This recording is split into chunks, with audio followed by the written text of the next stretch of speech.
আসসালামু আলাইকুম বন্ধুরা, আশা করি আপনারা অনেক অনেক ভালো আছেন। বন্ধুরা, থাম্বনেল অনুযায়ী আজকে আপনাদের সাথে আলোচনা করার চেষ্টা করব। ষাঁড় গরু পালন করি, কিন্তু ষাঁড় গরুর কোন কোন লক্ষণ দেখে ক্রয় করতে হয় এটা আমরা যারা নতুন আছি তারা অনেকেই জানি না। যারা পুরাতন আছেন তারা হয়তোবা জানেন, তারা হয়তোবা ভাববেন যে এটা আবার কোন ধরনের ভিডিওটা, সবাই জানে যে সমস্ত লক্ষণের কথা বলছি। আসলে ভাই, গরু পালন এতটা সহজ নয়। অনেকেই বাজারের ভিতরে যান গরু ক্রয় করতে, দেখা যাচ্ছে দালালের খপ্পরে পড়ে অনেক ভুলভাল গরু ক্রয় করে নিয়ে আসেন, অনেক কিছু জানা থাকা সত্ত্বেও। আজকে আমি যে পয়েন্ট গুলো বলবো সেগুলো আপনি মাথায় করে নিয়ে বাজারে যাবেন, সেগুলো লক্ষণে যদি আপনার গরুর সাথে যদি মিলে যায়, যে গরুটি ক্রয় করবেন তবেই আপনি গরু ক্রয় করবেন। তো আসুন আমরা একে একে সব পয়েন্ট গুলো জেনে নেই।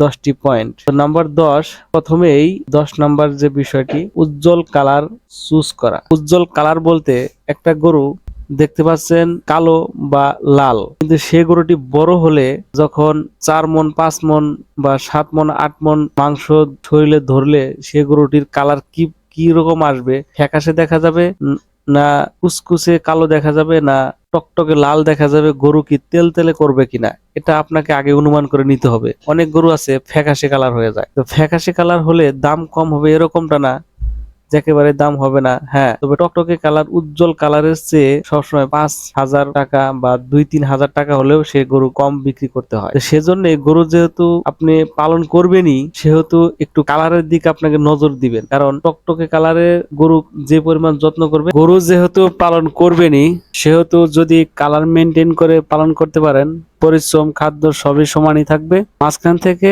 কমপক্ষে 4-5 হাজার টাকা তো বেশি বিক্রি করবেনই, এটা আমার পরীক্ষিত বিষয়। নাম্বার 9, চঞ্চল। হ্যাঁ, আপনি যে গরুটি ক্রয় করবেন সে গরুটি অবশ্যই চঞ্চল হতে হবে। তো চঞ্চল গরু চেনার উপায় অনেকেই জানেন, যে হাটের ভিতরে মাথা উঁচু করে থাকবে, লেজ ধরলে সে গরুটি অনেক ছোটাছুটি করবে এবং পা দিয়ে অনেক হাঁচড়াহাঁচড়ি করবে, মাথা ধরলে ঢিস দিতে আসবে। তো এরকম হচ্ছে চঞ্চল গরুর লক্ষণ। তো অবশ্যই আপনারা সে গরুগুলোই ক্রয় করবেন যে গরুগুলো অত্যাধিক পরিমাণ চঞ্চল। আর অনেক গরু আছে সমস্যার কারণে বিক্রি করে, যেমন চঞ্চল না, সে গরুগুলো হাটের ভিতরে আসলে আরো অসুস্থতায় ভোগে। তো সে গরুগুলো আপনি অবশ্যই ক্রয় করবেন না।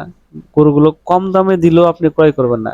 এমনও দেখা যায় যে কম দামে গরু ক্রয় করেছেন অসুস্থ গরু, সেটা আরো আরো লস প্রজেক্টে নিয়ে গেছে, সেটা আরো অসুস্থ হয়েছে এবং কি মারাও যেতে পারে, এবং কি সেটা বৃদ্ধি হবে কম।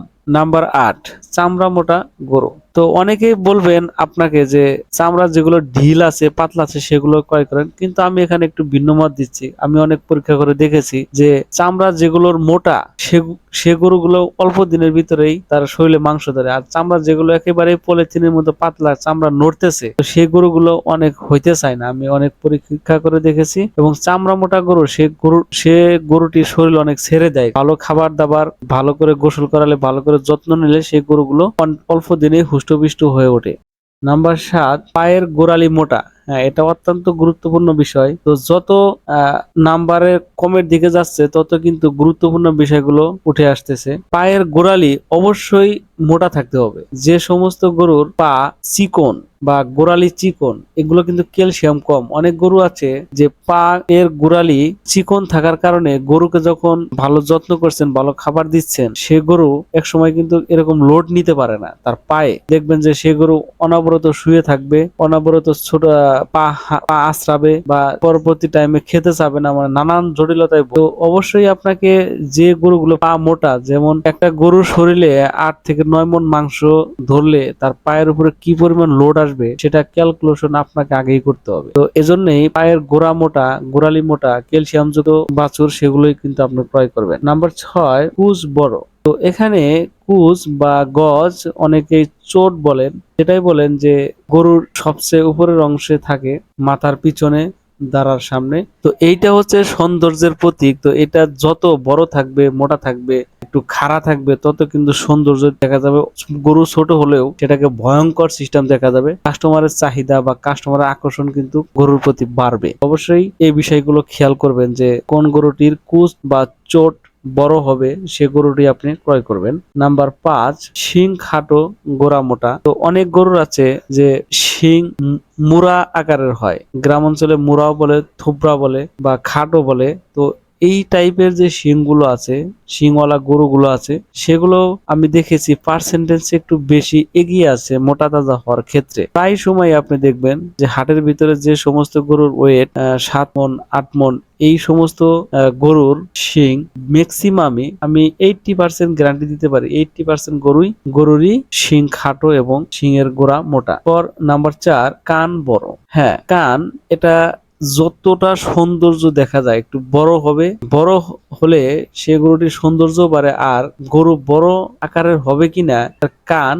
এবং গলার নিচে যে কম্বল থাকে, নাভি থাকে, এগুলা দেখে কিন্তু বোঝা যায়, অনুমান করা যায়। তো অবশ্যই আপনি এই বিষয়টি খেয়াল করে গরু কিনবেন, যাতে কানগুলো একটু বড় আকারের হয় এবং কানগুলো হরিণের মতো দেখতে লাগে। এবার নাম্বার 3, নাভি কম্বল বড়। তো যেটা আগেই কানের সাথে আমি বলে দিয়েছি যে অবশ্যই গরুর নাভি কম্বল, গলা কম্বল, গরুর যেটা মুখ, খাওয়ার মুখটা একটু ছোট হতে হবে, অর্থাৎ থোতা একটু খাটো আকারে হলে সে গরুগুলো খায় বেশি। তো নাভি কম্বল, কান, এগুলো দেখেই কিন্তু আপনারা ক্রয় করবেন। নাভি কম্বল 100% সেটা ঝুলে থাকতে হবে এবং বড় থাকতে হবে। নাম্বার 2, দুয়ে তেমন কিছু নয়, এই সমস্ত বিষয়েরই একটি সারাংশ, এটা হচ্ছে গরু সুস্থ গরু ক্রয় করা। তো অবশ্যই যে গরুটি আপনি ক্রয় করবেন এটা সুস্থ সবল হতে হবে, অসুস্থ গরু ক্রয় করা যাবে না। সর্বশেষ নাম্বার 1, সেটা হচ্ছে 1 থেকে 1.5 বছরের গরু ক্রয় করা। তো অনেকেই আছেন যারা এই বিষয়টিকে মেনটেন করেন আবার করেন না। তো বাজারে গেছেন, গরু সাইজে পছন্দ হয়েছে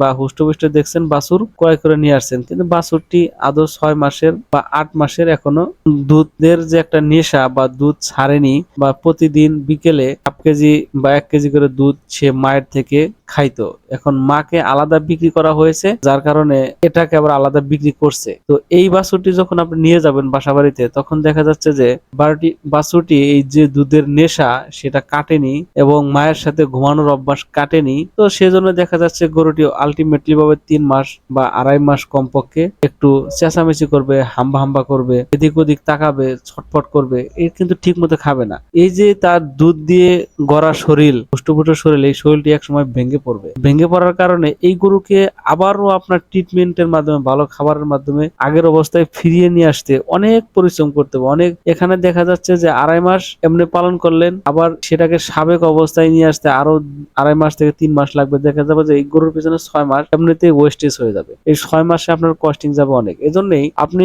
গরু পালন করলে অবশ্যই গরু পাকাপোক্ত গরু, এজন্য অবশ্যই আপনি গরু পালন করলে বা গরু ক্রয় করলে পাকাপোক্ত গরু ক্রয় করতে হবে। যে গরুগুলো একটু বয়স হয়েছে, 1.5 বছর বয়স হয়েছে, দুধের নেশা নেই এবং কি যে দানাদার খাদ্য, ঘাস, কাঁচা ঘাস দেওয়া হচ্ছে, সেগুলো খেয়ে উনি হজম করতে পারছেন এবং কি পরিপূর্ণ খাবার খাচ্ছেন, তো সেই গরুগুলোই আপনাকে ক্রয় করতে হবে। তবেই আপনি খামারে নিয়ে এসে লালন পালন করে সেগুলো থেকে প্রফিট আনতে পারবেন। তো জানি না এই ভিডিওটি কার কেমন লাগলো। তো এরকম ভিডিওর ইনফরমেশন পেতে বা যুক্তিমূলক কথা পেতে অবশ্যই চ্যানেলটি সাবস্ক্রাইব করে পাশেই থাকবেন। ধন্যবাদ সবাইকে। আসসালামু আলাইকুম।